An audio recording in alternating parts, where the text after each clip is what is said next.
અને આ તરફ કોંગ્રેસના નવા નિમાયેલા જિલ્લા પ્રમુખે ભારતીય જનતા પાર્ટીને આડે હાથ લીધી છે। બનાસકાંઠાની એ વાત છે। અંબાજીમાં જિલ્લા પ્રમુખ ગુલાબસિંહ રાજપૂતના એ આક્ષેપ છે। ચૂંટણીમાં બુટલેગરોને પોલીસ ધમકાવે છે અને ચૂંટણી પછી ભાજપની કૃપાથી દારૂની લાઈનો ચાલુ થાય છે। આપણે ભાજપ નહીં પોલીસ સામે પણ લડવાનું છે તેવી વાત ગુલાબસિંહે કરી છે। એક દિવસ કોંગ્રેસ દારૂના અડ્ડાઓ પર જનતા રેડ કરશે। દારૂનો ધંધો કરનારા ક્યારેય કોંગ્રેસની મદદ કરતા નથી।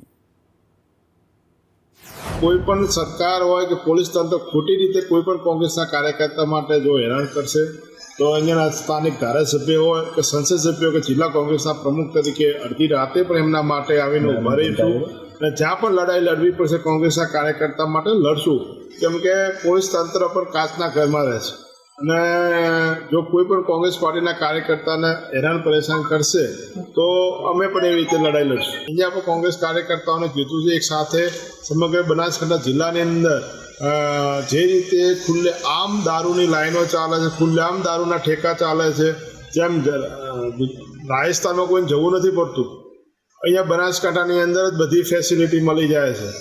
એકદમ ઠંડા પીણા મળી જાય, બધો નાસ્તો મળી જાય અને પીવાનું મળી, એક જગ્યાએ સ્ટેન્ડ આવી રીતે ચાલે છે, ખુલ્લે આમ ચાલે।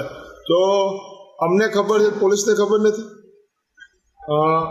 જો પોલીસ કાર્યવાહી નહીં કરે તો અમે જનતાને